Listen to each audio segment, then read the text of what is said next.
This is the morning brief from the Economic Times.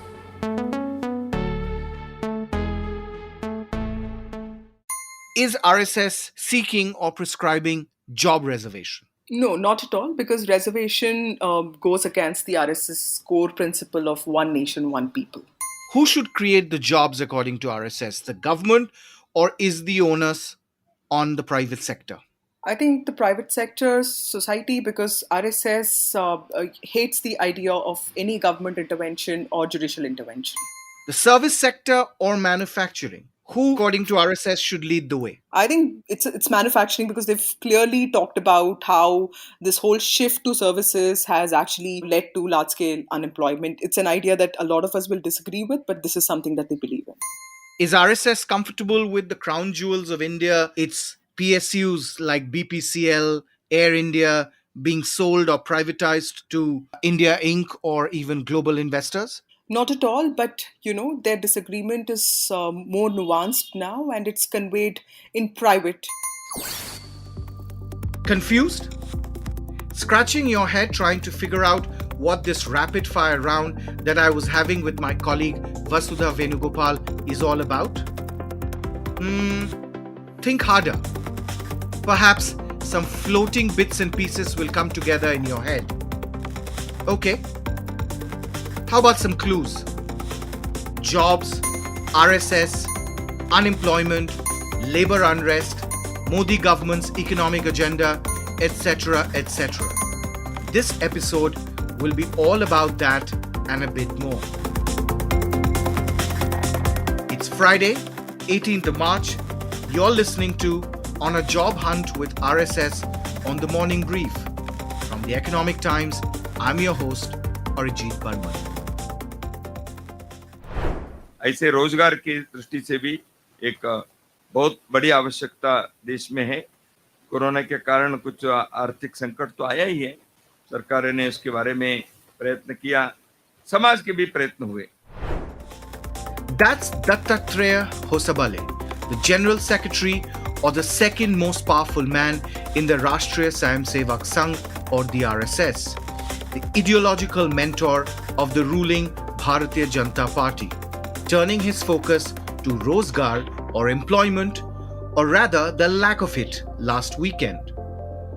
After Ram, Rashtrabad and religion, the RSS passing a resolution in the annual meeting of their top functionaries in Ahmedabad seeking to address the problem. बहुत सारे क्षेत्रों में अपने यहाँ कुटीर उद्योग है, ग्रामीण उद्योग है, हस्तकला है, बहुत सारे क्षेत्रों में एग्रो बेस्ड के आर्थिक दृष्टि से भी संपन्न होने के लिए और रोजगार लोगों को मिलने के लिए आजीविका चाहिए। रोजगार का अर्थ केवल सरकारी नौकरी नहीं है। But first, let's put why this meeting is important into context. Let me just tell you a little bit about this meeting where this resolution was passed. Now, this is called the Akhil Bharatiya Pratinidhi Sabha, which is by far the most important meeting of the RSS leaders that takes place once a year. And this is also the time when we reporters get very excited to know what is the resolution that they're going to pass, because the resolution that they decide to pass is the most important issue concerning the country. Even then, the timing of this resolution coming just a day after thumping electoral victory across states like Uttar Pradesh, Uttarakhand, as well as Goa and Manipur seems surprising to say the least. We actually were expecting them to pass a resolution on Islamic radicalism because of this hijab issue. But, we also got this tip-off from a lot of people that the economic wings of the RSS, be it Bharatiya Mazdoor Sangh, which has been raising this issue of unemployment for the last 2 years, it's been asking the government to take a very serious note of this economic distress caused due to COVID, and of course Swadeshi Jagran Manch. And we were being told that there's a lot of pressure this time, and maybe we will, come out with something. But it all depends on, basically, we don't know what the results would be, right? So when, of course, the UP results came out, and UP was a state very crucial to the RSS, because Yogi Adityanath also symbolizes the mainstreaming of all RSS agenda, right? So yes, of course, in the whole meeting, the 3-day meeting had a lot of euphoria about UP and Uttarakhand results, but they did this one, unexpected thing of talking about unemployment, and which was a little surprising to us. So naturally, it begs the question, instead of being overjoyed, why bring up the issue of unemployment at this point? Hindustan का युवा रोजगार ढूंढ रहा है. हिंदुस्तान का युवा एक ही चीज मांग रहा है, रोजगार हमें दे दो. केवल आज आईटी सेक्टर में आने वाले समय में समाजवादी सरकार बनेगी तो उत्तर प्रदेश के नौजवानों को 22 में जब सरकार बनेगी तो 22 लाख नौजवानों को उससे ज्यादा सीधा सीधा रोजगार से जोड़ने का काम समाजवादी सरकार में होगा. आम आदमी पार्टी की सरकार बनेगी तो उत्तराखंड के हर बेरोजगार युवा के लिए रोजगार मुहैया कराया जाएगा. Get the picture? For a country like India, having more than 2/3 of its 1.3 billion people of working age, yet with unemployment higher than the global average in 5 of the last 6 years, the growing sense of collective frustration among millions of young job seekers make it a ticking bomb, used and abused by our politicians to reap electoral benefits.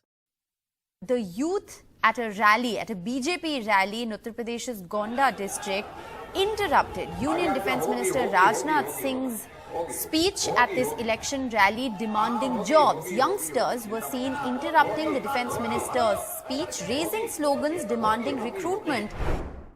Punjab to Goa or even Manipur, our youth without a job or a jugaad has been a raging, restive and rebellious vote bank waiting to be provoked even as recent as 2022. Wherever I went, people did talk about lack of employment. Yes, they were very happy with the ration that they were getting, the poor people. But, there was this serious concern about lack of jobs and people who had gotten fired from jobs. And RSS, being a ground organization, recognizes that the one thing that they continuously talk about is, mazdoor, the workers who walked miles to go back to their houses, because that is something that hits them at their core. For the RSS, the Indian family system is very important. And the minute large-scale migration happens due to work, the joint family system goes for a toss. Reason enough for RSS to talk economics for the first time since the Modi government came to power in 2014. This is significant because in the last 7 years, the RSS completely steered away from passing resolutions on economic issues. And economic issues were the most important concerns for the country in the last 4 to 5 years. And if you look at the resolutions that they've passed in the 7 years, they've looked at, they passed one talking about strengthening the Indian family system, Indian languages, something favoring Ram Temple. They've consistently talked about political violence in Bengal and Kerala, cow slaughter, Sabrimala verdict, all of this. So this is very important because they finally chose to talk about a core socio-economic issue, something that is also very political in nature, right? True. Immediately after the UP election. Mind you, this is an organization that, along with its other affiliates from the Sangh Parivar, have waged many a war over economic programs undertaken by political rivals, the United Front to the Congress. Even efforts by former Prime Minister Atal Bihari Vajpayee, one of RSS's very own, was not spared when he tried to privatize Sarkari hotels, oil refineries, or even bring labor reforms and open up insurance and banking sector to foreign capital and investors. I was looking at some of their older resolutions in 97 and 98. The RSS passed a resolution against WTO, FDI, and all international trade agreements. And it actually asked all people of the country to participate in a second war of independence, say that, mount this organized resistance against economic subjugation. In 2002, they went to an extent of issuing a very stern resolution, calling the government to not betray the trust of the people and strengthen the nation's economic sovereignty by focusing more on hunger and unemployment. So the tone and tenor of these resolutions was very, very different from what we saw recently, because this was very subtle, and it was a slight nudge to the government. It gets even more logical when juxtaposed with data from the Center for Monitoring Indian Economy, or CMIE, an independent think tank that shows unemployment numbers actually hitting a 6-month high just last month, touched 11.9%. Despite that, interestingly enough, RSS chose to refrain from an all-out attack on the government. Its critique, strikingly mild. We heard Dattatreya Hosabole, who's number 2 in the RSS, talk about this resolution. He also went out of his way to clarify that, this is not an attack on the government at all. Flagging off the agenda to the Narendra Modi government instead of flogging it with it comes from a subtle but tactical shift in the relationship between the mentor, that is the RSS, and the Sangh, and its political mentee, the BJP. If you look at BMS or some of Laghu Bharati Udyog or any of these smaller affiliates of the RSS, they have been going to town. They've been talking so much about economic distress. It's a very different RSS now, Arijit. It's also an RSS that under Mohan Bhagwat believes in a very collaborative approach. It believes in a more nuanced and a discrete form of disagreement with the government. And this is probably some lessons, that they've learned from the Vajpayee Sudarshan model of working. With respect to unemployment, I think Mohan Bhagwat especially has been talking about decentralizing economic production since 2016. And I think it again goes back to the RSS principle of valorizing small family-owned businesses, because it sees them as this middle path between big government and big businesses. But at the core of its consistent concern about unemployment is its potential to cause social disharmony. So the Sangh's economic vision, as articulated by Mohan Bhagwat many times, also flows from its idea of social harmony, samajik samrasya, where you create more employment in rural areas, you prevent mass migration. अर्थ का जो है, हमारे यहाँ धर्मस्य मूलम अर्थम ऐसे कहा है. जो इटर्नल वैल्यू को स्थापना करनी है वो भी अर्थ से होता है. Economy plays an important role. इसलिए इन सारे विषयों को देखकर कहेंगे तो एक भारतीय दृष्टि है मॉडल, एक इकोनॉमिक मॉडल के.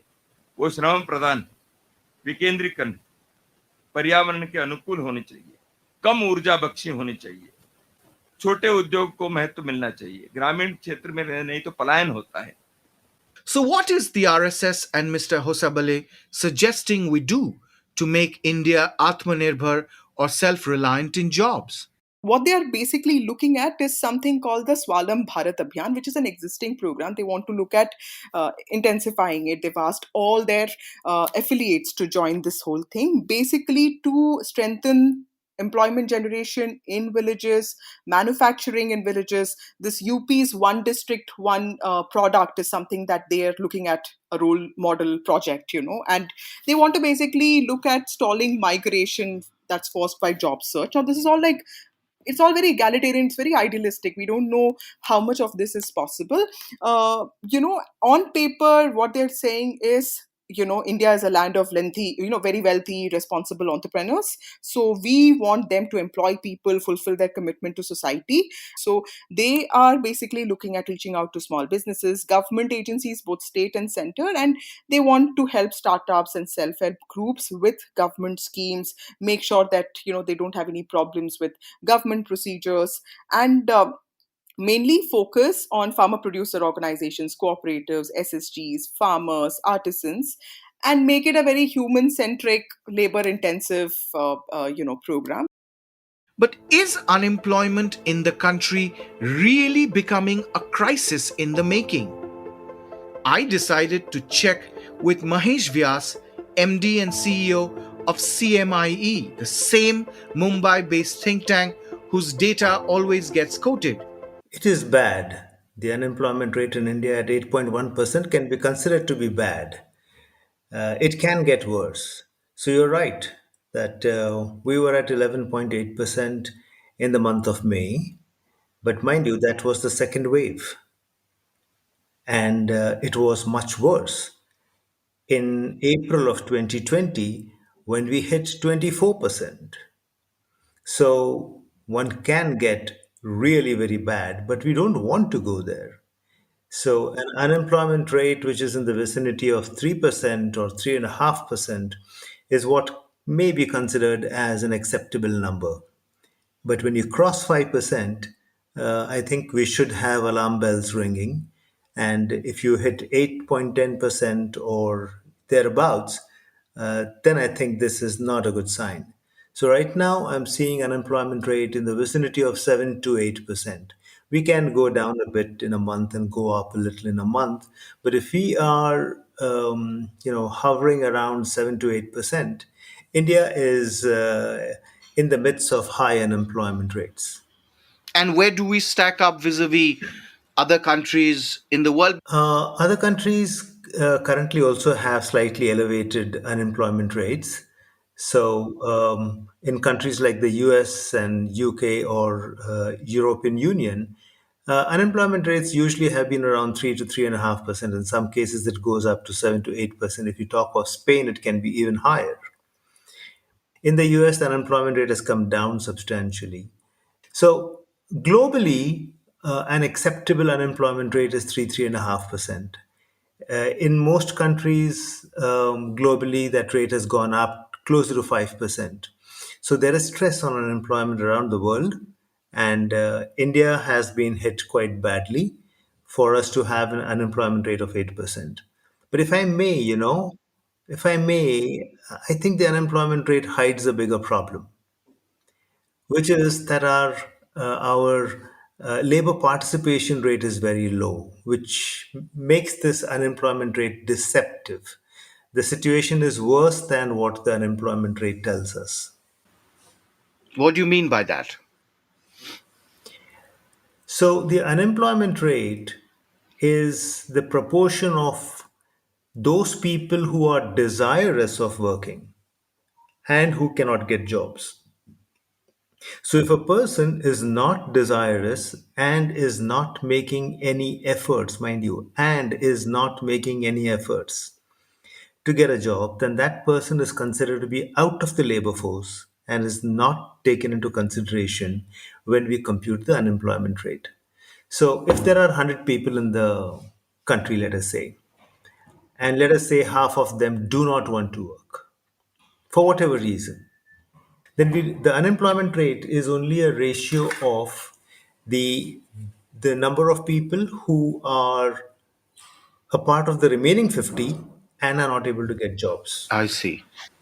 Okay, so not the 50 who are not seeking jobs. And in India's case, that 50% is falling. So globally, that number is closer to 65, 67, 68%. In the case of India, that number is closer to 40%. So 60% of India's population is unwilling to work or is, just not offering its services in the labor markets. So only 40% of the working age population, which means people more than 15 years of age, only 40%, which is the lowest in the world. So India's bigger problem is not the unemployment rate, but the proportion of people who are willing to come out and work, the labor participation rate. Very, very interesting. And what are the factors that are driving both the high unemployment percentage figure as well as the fact that there's a whole bunch of people, a sea of people who are just not willing?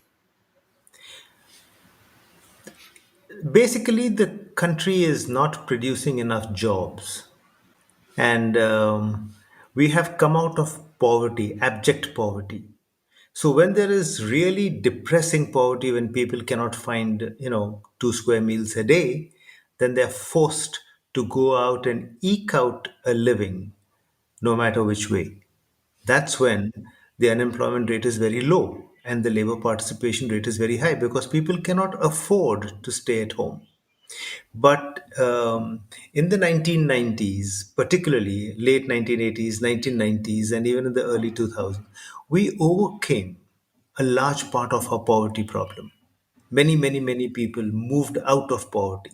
And therefore, the desperation with which they used to go out to look for jobs has reduced.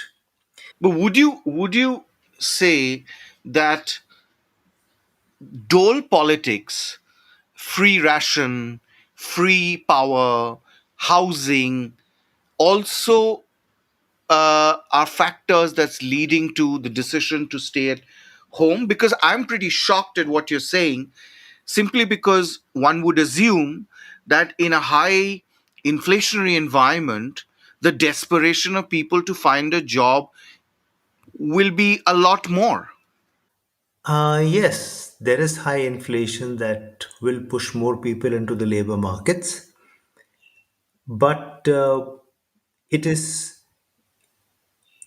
it is a problem that there ain't enough good quality jobs. The doles are helping people to stay back at home and not work harder to get a job. Okay, so what do the doles do? The doles ensure that people don't, let me put it harshly, don't drop dead on the streets. That's it. And if you get that money to be able to survive, you will stay put. You're not going to put your life at risk to go to the next village or the small town or the market. You're putting yourself at risk when you do that because you've just managed to eke out a living thanks to the doles. So the doles are playing a role in keeping people at home, but I would not call them lazy because of that. Not as yet.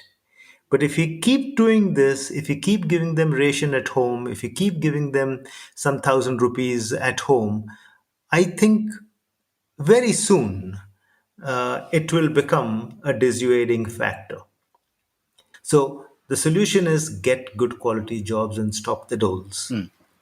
And I guess, like everything else, COVID has exacerbated the situation when it comes to this increased unemployment rate in the country. Absolutely. COVID made a bad situation worse. So we have people who have got their jobs back, but that's hardly the solution because they got it at lower wages. So we have done the study and we found that the proportion of households that had two or more people working has dropped dramatically.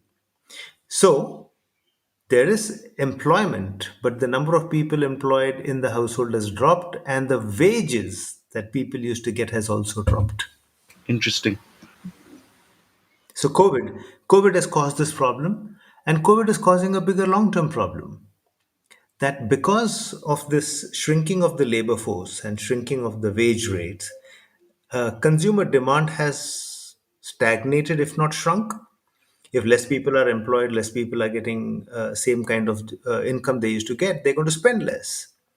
According to the RBI survey, less than 70% of the capacity is utilized. So why will corporates invest? And if they don't invest, there will be no new jobs. So you see, COVID caused this problem. It shrunk demand. So we have gone into a vicious cycle. Consumption shrinks, investment shrinks, job shrinks. Job shrinks, therefore consumption shrinks, investment shrinks, job shrink. And you go on into that spiral, Yes. getting worse and Worse. worse. But has COVID made life especially tougher for certain segments of the workforce? Yes, you're right.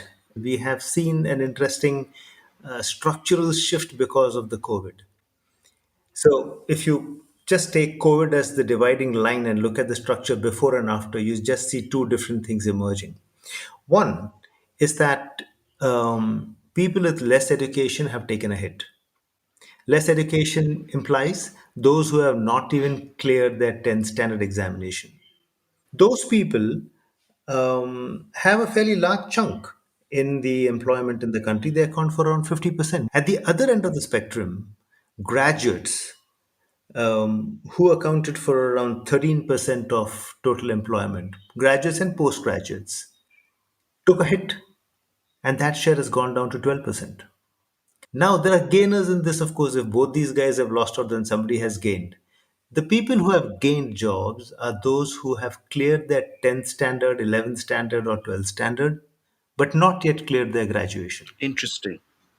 Their share has gone up from less than 30% to almost 40%. Now, I mean, I did see this in the data, but let's try and imagine why is this happening? Even the quality of jobs which came out in large numbers post COVID was suitable for the 10th, 12th pass person. The engineering jobs had gone, the financial sector jobs had gone, the government jobs anyway are going. So the jobs which are available post COVID are mostly lower skilled jobs, but not absolutely low skilled jobs. For 3 peon posts in a district court in Madhya Pradesh, Narsinghpur, over 6,000 job seekers, all graduates, some even double master's degree holders, queued up this week. Unemployment, my friends, and joblessness is a reality at the moment. Many individuals are being forced to settle for small government jobs, if only for some sense of financial security. The middle layer, 10th to 12th standard, is where the jobs have increased. Now, I think we have therefore got a working force which is actually less skilled than it was before COVID. On the aggregate, we are seeing a less skilled workforce today compared to 2, 3 years ago. And this has longer implication of the quality of growth we will get in the future. Correct. Because anecdotal evidence suggests that Ola, Uber, Zomato, or the delivery boys, or the tech, or the cab drivers, these companies, the platform companies, employ far more these days than, say, the railways, the defense, and the armed forces, which have been the traditional large employers. But the government always says that the unemployment data is high because it is, or it does not capture these gig workers who work in the platforms.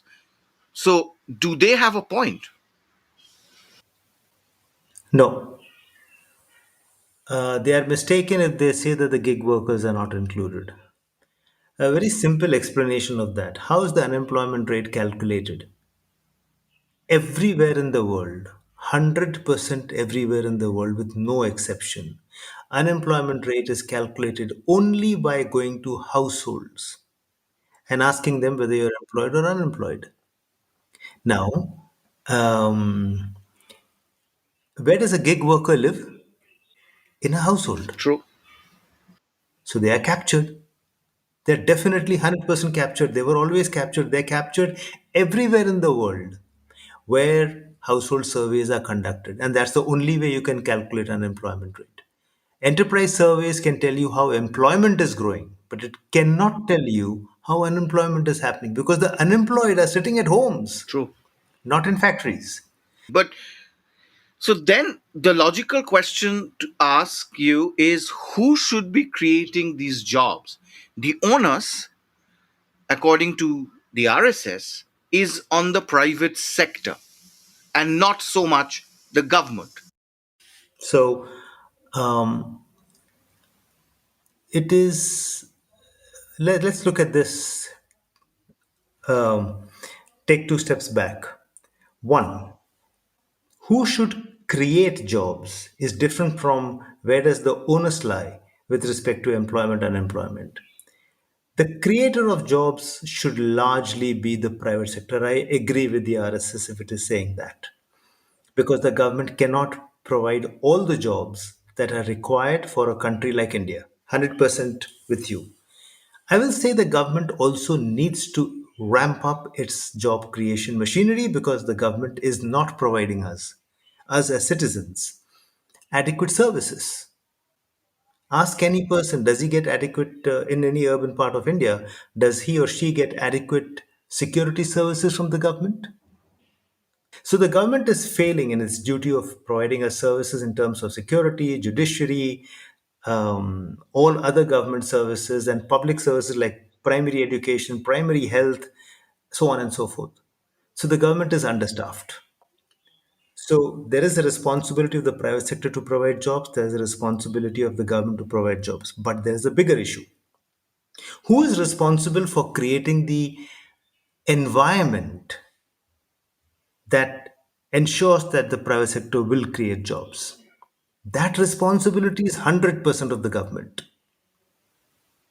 And the government needs to acknowledge that I am responsible for creating the environment that will create jobs. Now, mind you, the government, or at least let me call it like this, the politicians are extremely aware of the responsibility of creating jobs because before any election, central, state government, anything, all political parties says if we come to power, we will ensure so many jobs for you. They cannot say I'm promising jobs for the private sector to give you jobs. You can't do that, na? So it has to be the government that has to provide jobs. So they recognize that, but when they come in the government, they fail to do that because the government needs to take into cognizance that it requires to be a dominant player in the macroeconomic policy, whether it is the fiscal policy, whether it is the monetary policy, or it is the administrative setup. All of them have to work towards creating jobs, and the government cannot shy away from saying it is not our responsibility to provide jobs, private sector will provide jobs. That is smartly skirting this issue. My take: the government may be well meaning in introducing PLI schemes, which they feel will boost local manufacturing and in turn jobs. But the thing to really examine is if the multiple PLI or Atmanirbhar Bharat initiatives are indeed large-scale catalysts for job creation.